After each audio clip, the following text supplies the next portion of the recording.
नव भारत के विश्वकर्मा परम आदरणीय श्री नरेंद्र भाई मोदी जी का हम सब थपरी बजाकर स्वागत करी, जोरदार थपरी बजाकर आदरणीय प्रधानमंत्री जी का हम सब स्वागत अभिनंदन वंदन करी। बंधुगण, हमरा सबके सौभाग्य है जे नव भारत का विश्वकर्मा जिनकर हम सब प्रतीक्षा करे चलो जे आदरणीय प्रधानमंत्री जी के मिथिला भूमि पर जे 500 वर्ष बाद माता जानकी के वास्ते अयोध्या में जन्मभूमि पर भव्य और दिव्य मंदिर का निर्माण के बाद पहली दफे ऐतिहासिक राज मैदान दरभंगा जे मिथिला का प्रसिद्ध स्थान है ओहि में आये था।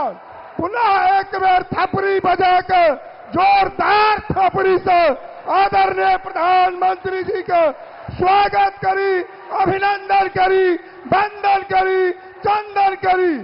बंधुगण, आज तो बाबा कुशेश्वर नगरी से शंख वादन भी आदरणीय प्रधानमंत्री जी के जोरदार भर रहा और घर घंट भी बाज रहा और सब माननीय मंचासीन सारा नेतागण मिथिला के परंपरा के अनुसार सबको स्वागत अभिमान अभिनंदन करें। बंधुगण, आजादी के बाद जे प्रधानमंत्री नरेंद्र भाई मोदी मिथिला के दिलन, आज तक कोई प्रधानमंत्री मिथिला पर किनको नजर नहीं गए। मिथिला का बाढ़ और सुखाड़ में झोंक दिल गए। मिथिला के लोग प्लान कलक मिथिला का 88 साल बाद के कोसी महासेतु आदरणीय प्रधानमंत्री जी मिथिला के जोड़े के काज करें। आदरणीय प्रधानमंत्री जी दरभंगा में उड़ान स्कीम के तहत आज उत्तर बिहार के एयरपोर्ट तक के काज करें, एम्स दलन, IT पार्क दलन, तारा मंडल दलन और सुपर स्पेशलिटी अस्पताल दलन, गंगा पर आधा दर्जन पुल से उत्तर बिहार के जोड़े के काज करें और आज दरभंगा में 3600 करोड़ के लागत से अंडरग्राउंड गैस पाइप लाइन भी बिछ रहा है। जोरदार ताली बजना चाहिए, बाजत रहना चाहिए आदरणीय प्रधानमंत्री जी का अभिनंदन में। बिहार में यदि 177 किलोमीटर रेल निर्माण के बात करब तो दरभंगे में भेटल विश्व स्तरीय स्टेशन दरभंगे में। एहन प्रधानमंत्री जी का अभिनंदन वंदन बारंबार हम सब जोरदार एक बार ताली के गड़गड़ाहट थपरी के गड़गड़ाहट से अभिनंदन करी। बहुत बहुत धन्यवाद।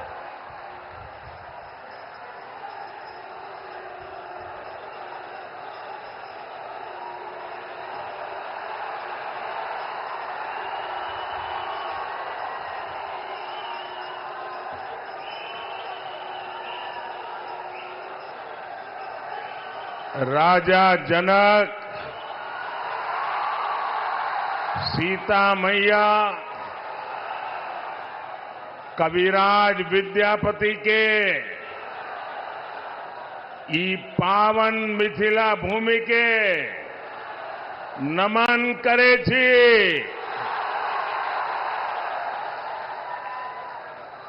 मैं दरभंगा की धरती से स्वर्गीय महाराजा कामेश्वर सिंह जी को भी प्रणाम करता हूं। एक तो मिथिला की ये पुण्य भूमि और दूसरा आप जनता जनार्दन का आशीर्वाद। इससे बड़ा जीवन का सौभाग्य क्या हो सकता है।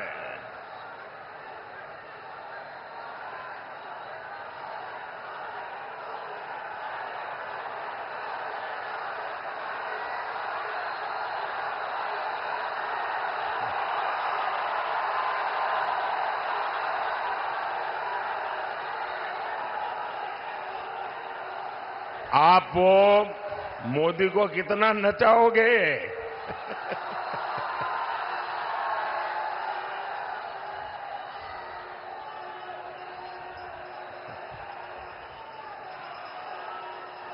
वो एसपीजी वालों को कहिए वो मोदी को कब्जा कर ले।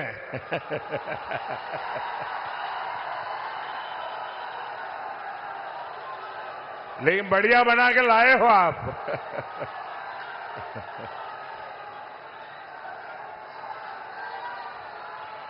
आपका बहुत बहुत धन्यवाद जी।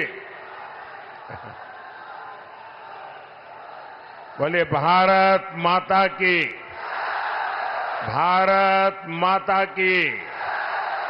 ये एसपीजी वालों को दे दीजिए। हाँ,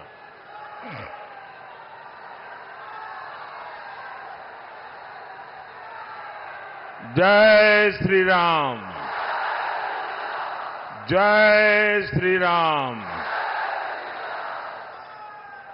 मैं आप सभी को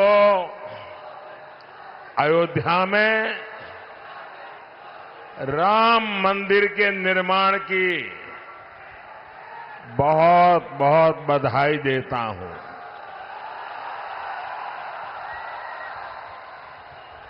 पांच सौ वर्षों के बाद हमारा इंतजार समाप्त हुआ। 500 साल तक ये हमारे पूर्वज संघर्ष करते रहे, बलिदान देते रहे और कभी भी निराश नहीं हुए। हमारे पूर्वजों को पता था कभी न कोई बेटा पैदा होगा, कभी तो कोई बेटा पैदा होगा जो 500 साल के इंतजार को परिपूर्ण करके भगवान राम मंदिर। और साथियों,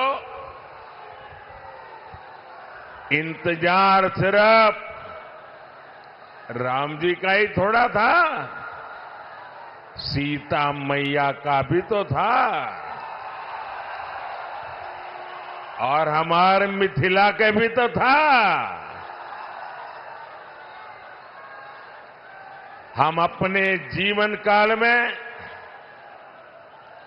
ये शुभ समय देख रहे हैं। ये विश्वकर्मा भक्त आप नीचे रखो, पीछे लोग देख नहीं पाते। मैंने आपको देख लिया, सुखी रहो।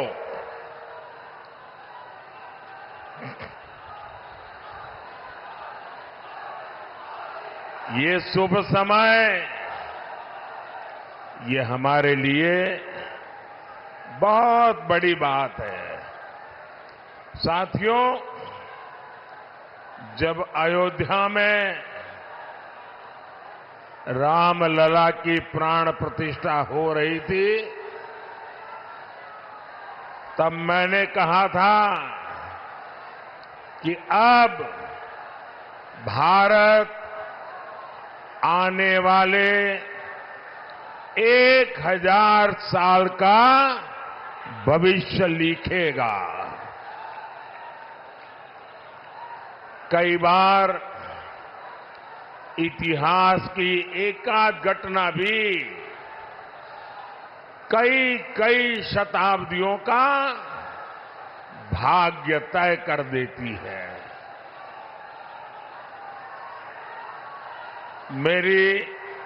मेरी आप सबसे प्रार्थना है,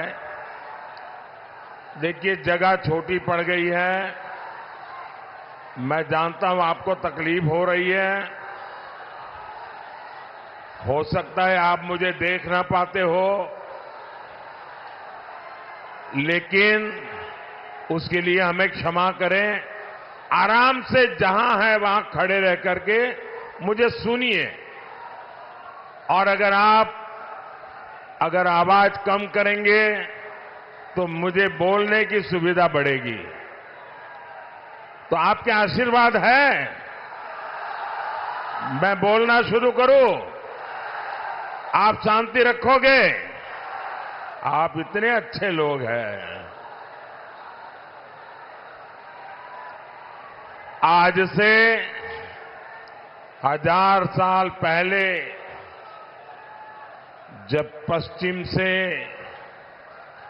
भारत पर हमले होने शुरू हुए थे, तब किसी ने नहीं सोचा था कि भारत 1000 साल की गुलामी में गिर जाएगा। जो बिहार देश को दिशा दिखाता था, वो ऐसे संकटों से घिरा कि सब कुछ तबाह हो गया। लेकिन साथियों, भारत के भाग्य ने आज एक बार फिर करवट ली है। बिहार के भाग्य ने एक बार फिर करवट ली है।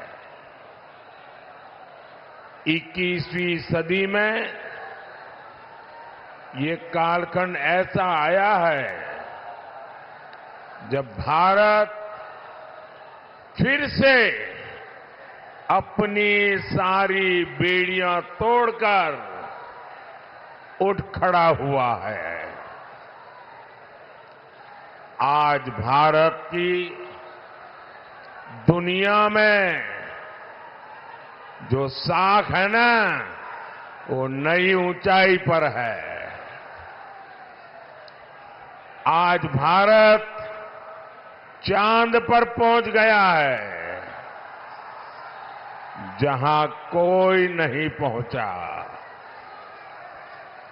10 साल पहले हम दुनिया की 11वें नंबर की अर्थव्यवस्था थे।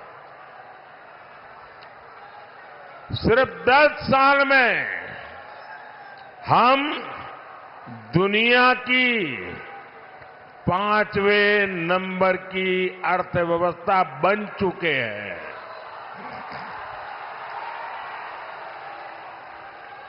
आपको कोरोना का समय याद होगा। 100 साल का इतना बड़ा संकट आया था।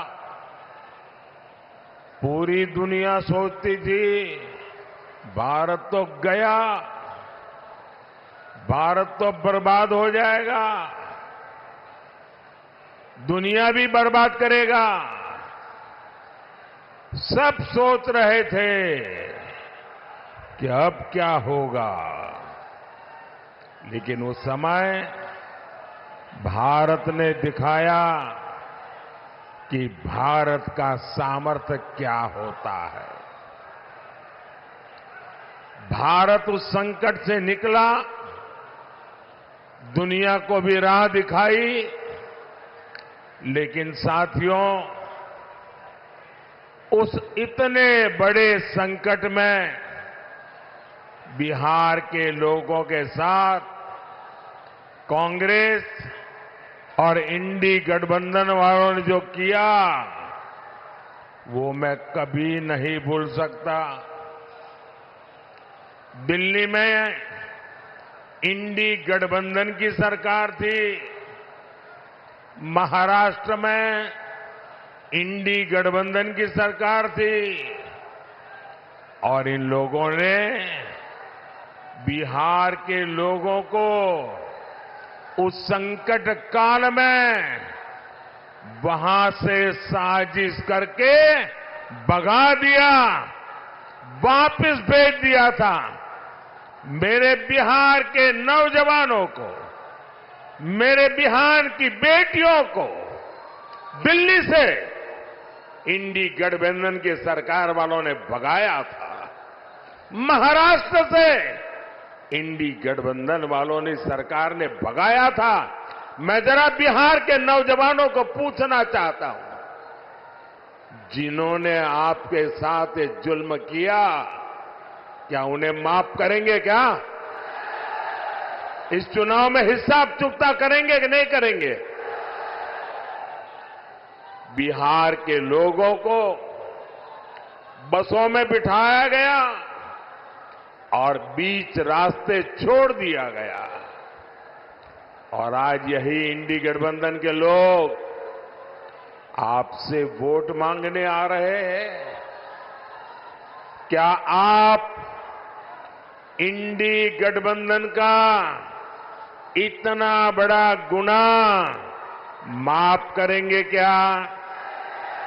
माफ करेंगे क्या? माफ करेंगे क्या? भाइयों बहनों, मैंने इस चुनाव में अगले 5 साल के लिए विकास का रोड मैप दिया है। मैंने 25 साल का विजन देश के सामने रखा है। लेकिन ये भी जरूरी है हम अतीत का भी ध्यान रखें। जैसे एक शहजादे दिल्ली में है, वैसे ही एक शहजादे पटना में भी है। एक शहजादे ने बचपन से पूरे देश को और दूसरे शहजादे ने पूरे बिहार को अपनी जागीर समझा है। इन दोनों शहजादों के रिपोर्ट कार्ड एक जैसे ही हैं। इनके रिपोर्ट कार्ड में सिवाय घोटालों और बेलगाम कानून व्यवस्था के सिवाय कुछ भी नहीं है। याद कीजिए कैसे बिहार में अपहरण उद्योग चलता था, कैसे बड़े बड़े घोटालों से बिहार के खजाने को लूटा जाता था, कैसे शाम होते ही हमारी बहन बेटियां घर से निकलने में डरती थी, कैसे नौकरी देने के पहले जमीन लिखवा ली जाती थी। साथियों, आज नीतीश जी के नेतृत्व में एनडीए सरकार बिहार के विकास के लिए दिन रात काम कर रहा है। हमारी प्रेरणा कर्पूरी ठाकुर है, जिन्हें कुछ समय पहले भारत रत्न देने का सौभाग्य हमें मिला है। पिछले 10 साल में बिहार में हमने 40 लाख गरीबों को पक्के घर दिए हैं, करीब 1.25 करोड़ गैस कनेक्शन दिए हैं। आज गरीबों को मुफ्त राशन, मुफ्त इलाज मिल रहा है। और अब मोदी ने ये भी तय किया है कि आपके परिवार में बिहार में कोई भी 70 साल की ऊपर के बुजुर्ग होंगे तो अब उनके संतानों को उनकी बीमारी में इलाज का खर्चा नहीं उठाना पड़ेगा। अब ये खर्चा दिल्ली में आपका ये बेटा उठाएगा।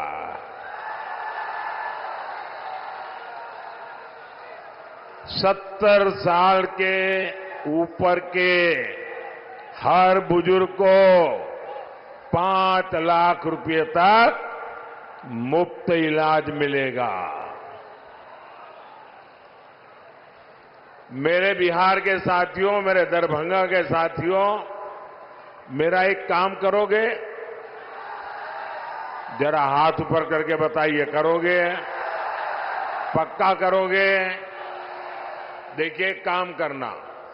जब आए भी इन दिनों गांव-गांव जाते होंगे, मोहल्ले में जाते होंगे, छोटी छोटी बस्तियों में जाते होंगे, अगर वहां पर कोई परिवार ऐसे आपके ध्यान में आ जाए जिनको अभी पक्का घर मिलना बाकी है, गैस का कनेक्शन मिलना बाकी है, नल से जल का कनेक्शन बाकी है, आयुष्मान का कार्ड नहीं पहुंचा है, तो उनको कह देना कि मोदी जी की गारंटी है, 4 जून के बाद नई सरकार बनने के बाद हम 3 करोड़ नए घर बनाने वाले हैं। तो आप मेरी तरफ से उन सब परिवारों को गारंटी दे देना, मेरे लिए तो आप ही मोदी है। साथियों, दरभंगा का एयरपोर्ट हो, रेलवे स्टेशन हो, अमृत भारत ट्रेन हो, आधुनिक सड़कें हो, हर तरफ काम हो रहा है। दरभंगा एम्स की अड़चनों को भी दूर किया जा रहा है। साथियों, जब विकास की बुनियाद मजबूत होती है, तभी उद्योग और रोजगार पैदा होते हैं। यहां दरभंगा में आईटी पार्क भी बना, जिससे युवाओं के लिए नए अवसर पैदा होंगे। मिथिला में मखाना, लीची और आम खूब होता है। अच्छी सड़कों और इंफ्रास्ट्रक्चर से इसका एक्सपोर्ट दुनिया भर में बढ़ेगा। यहां के मखाने को दुनिया तक पहुंचाने के लिए हमारी सरकार ने मखाने को जीआई टैग दिया है। साथियों, हमने बिहार में महिला स्वयं सहायता समूहों को 42,000 करोड़ रुपए की सहायता बैंकों से दी है। 42,000 करोड़ रुपया। दरभंगा, मधुबनी में 11 लाख महिलाएं इन समूहों से जुड़ी है। दरभंगा में इन बहनों ने शिल्प ग्राम की शुरुआत भी की है। और आपकी मधुबनी की पेंटिंग का प्रचार तो खुद मोदी पूरी दुनिया में करता रहता है। आज आगे बढ़ती हमारी बहनों की ये खुशी, यही मोदी को मेहनत करने का हौसला देती है। साथियों, आपको पता है कि संविधान ने लंबी चर्चा के बाद हमारा संविधान बना, तब एक मुद्दे पर सबसे ज्यादा चर्चा हुई थी। बाबा साहब आंबेडकर थे, डॉक्टर राजेंद्र बाबू थे, देश के बड़े बड़े विद्वान थे और संविधान में धर्म के आधार पर आरक्षण देना कि नहीं देना, इस पर गंभीर चर्चा हुई। और बाबा साहब के नेतृत्व में संविधान सभा ने 75 साल पहले तय किया कि हमारे देश में धर्म के आधार पर आरक्षण नहीं दे सकते हैं, देश को फिर से नहीं बांट सकते हैं। बाबा साहब आम्बेडकर ने इसके विषय में खुले आम वकालत की कि धर्म के आधार पर आरक्षण नहीं होगा। इतना ही नहीं, पंडित नेहरू ने भी धर्म के आधार पर आरक्षण का विरोध किया। लेकिन अब जब हमारे गरीब एससी, एसटी, ओबीसी का कांग्रेस से मोह भंग हो गया है, तो कांग्रेस नेहरू जी की भावना के खिलाफ जा रही है, बाबा साहब आम्बेडकर के पीठ में छुरा भोंक रही है, संविधान को तोड़ने मरोड़ने में लगी है। कांग्रेस लगी हुई है कि ओबीसी कोटे को कम करके धर्म के आधार पर उसमें से डाका डाल के मुसलमानों को आरक्षण दे दिया जाए। दलितों के आरक्षण में से डाका डालो, आदिवासियों के आरक्षण में से डाका डालो, और कांग्रेस की साजिश में आरजेडी भी कंधे से कंधा मिलाकर चल रही है। 2007 में बिहार के शहजादे के पिताजी ने मुस्लिमों को ये आरक्षण में से निकाल करके कोटा देने की बात कही थी। रेल मंत्री के रहते हुए उन्होंने रेलवे अधिकारियों को कहा था कि मुस्लिमों के लिए कोटे का इंतजाम किया जाए।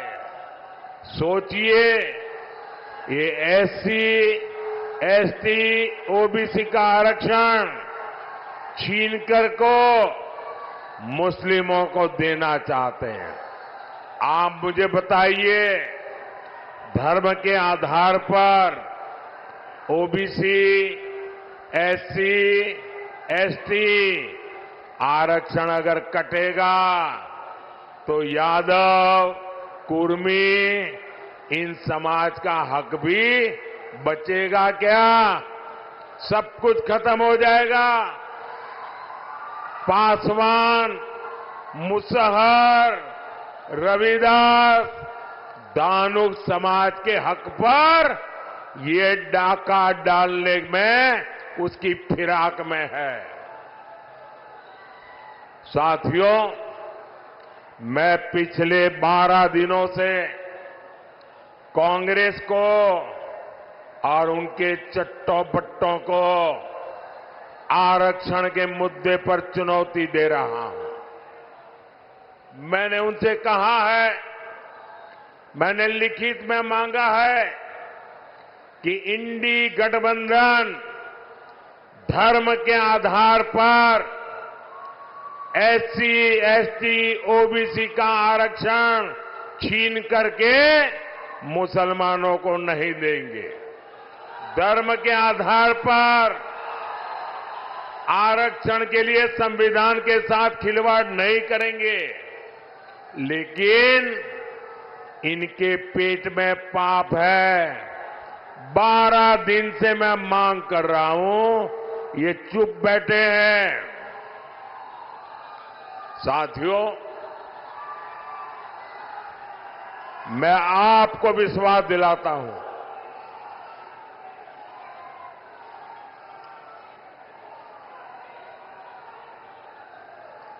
मैं आपको विश्वास दिलाता हूं, जब तक मोदी जिंदा है, जब तक मोदी जिंदा है,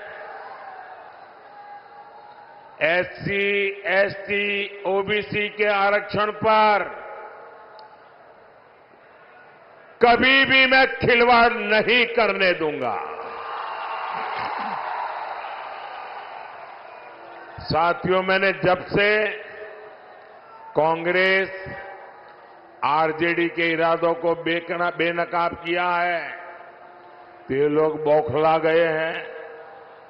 अब आरजेडी ने ये गिनना शुरू कर दिया है कि सेना में कौन हिंदू है, कौन मुसलमान है, यही इनका असली चेहरा है। ये लोग समाज को बांटने के लिए, देश की एकता तोड़ने के लिए कुछ भी कर सकते हैं। मां भारती की रक्षा के लिए जो सीने पर गोली खाता है वो पहले भारतीय होता है। और ये आरजेडी के लोग उसे हिंदू मुसलमान की नजर से देखते हैं। मैं जरा हिंदू मुसलमान का बंटवारा करने वालों को पूछना चाहता हूं, क्या अब्दुल हमीद जी को हम इस शर्त इसलिए याद करते हैं क्योंकि वो मुसलमान थे? देश को इस दिशा में ले जाएंगे ये लोग। यही लोग सर्जिकल स्ट्राइक पर सवाल उठाते हैं, एयर स्ट्राइक पर सवाल उठाते हैं। यही लोग आर्मी चीफ को गाली देते हैं। आखिर किसको खुश करने के लिए किसके इशारे पर ये बोला जाता है? देश सब देख रहा है, जनता है, सब कुछ जानती है। देशवासी सब देख रहे हैं। साथियों, आरजेडी का इतिहास सामाजिक न्याय का मुखौटा लगाकर हमेशा तुष्टीकरण करने का रहा है। जब गोधरा में कार सेवकों को जिंदा जलाया गया था, तब रेल मंत्री ये शाहजादे के बेटे थे जो सजा काट रहे हैं और जमानत पे घूम रहे हैं। उन्होंने दोषियों को बचाने के लिए सुप्रीम कोर्ट के एक जज की कमेटी बनाई, बेनराजी कमेटी। सोनिया बहन का राज था ना, और इसलिए उन्होंने बेनराजी कमेटी बनाई थी। वो जज का नाम बेनर्जी था तो लोग बेनराजी बोलते थे।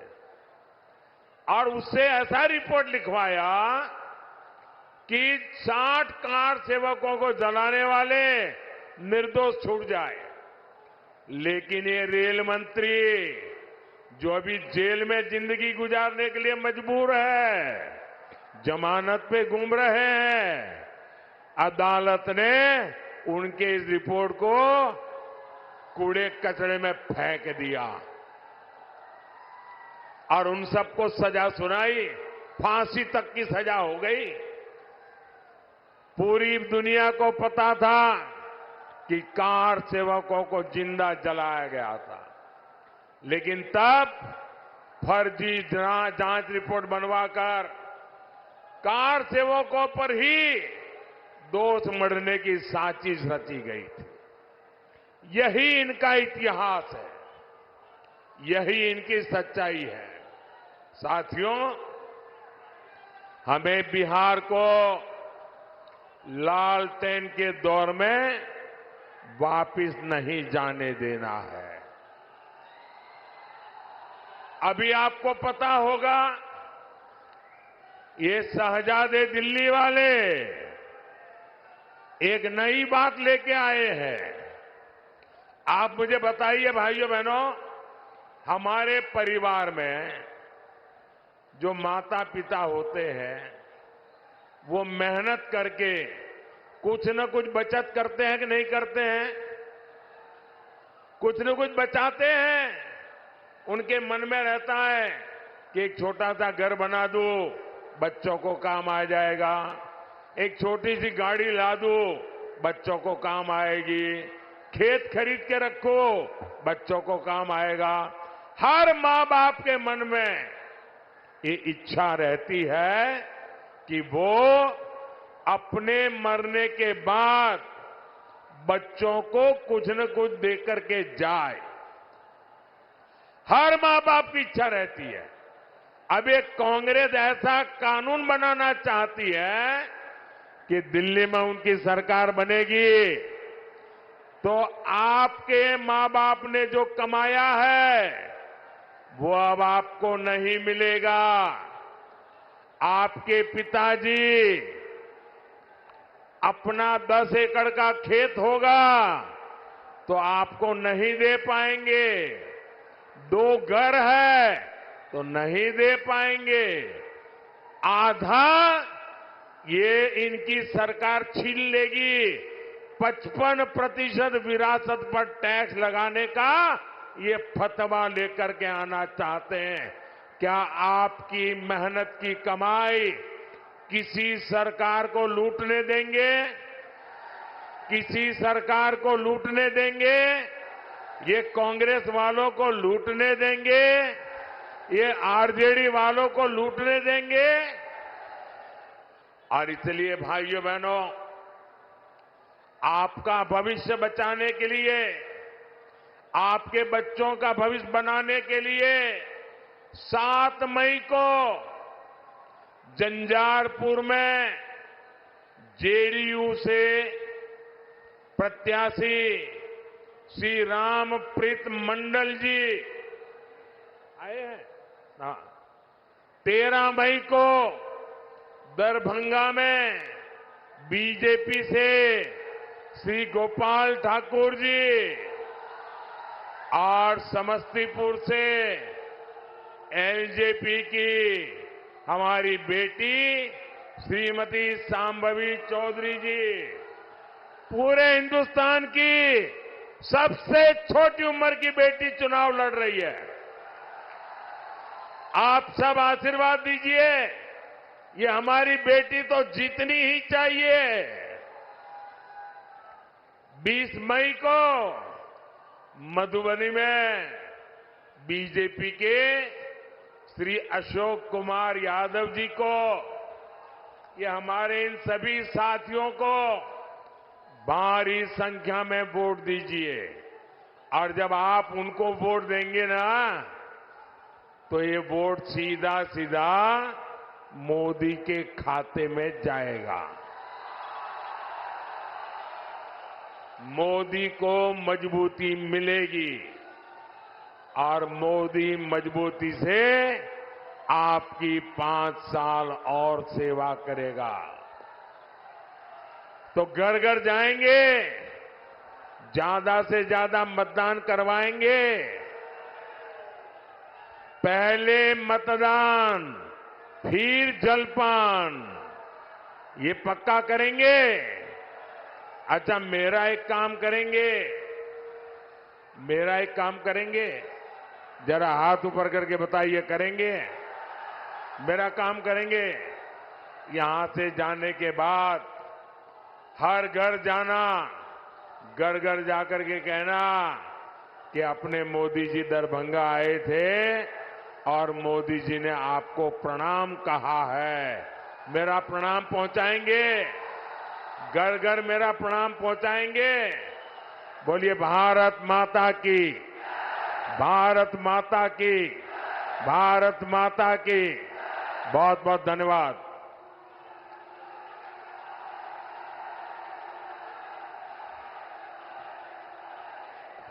बहुत बहुत आभार माननीय प्रधानमंत्री जी के।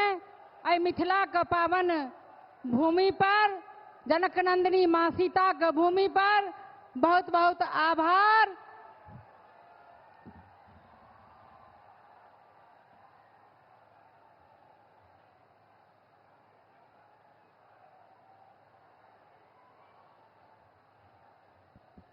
हमारा बीच में बिहार प्रदेश का यशस्वी अध्यक्ष आदरणीय सम्राट चौधरी जी आ भारतीय जनता पार्टी के वरिष्ठ नेता स्वास्थ्य मंत्री आदरणीय मंगल पांडे जी हमरा बीच उपस्थित भेले था। हुनका मिथिला जनकनंदिनी जानकी के धरती पर हृदय से अभिनंदन करै छी, स्वागत करै छी।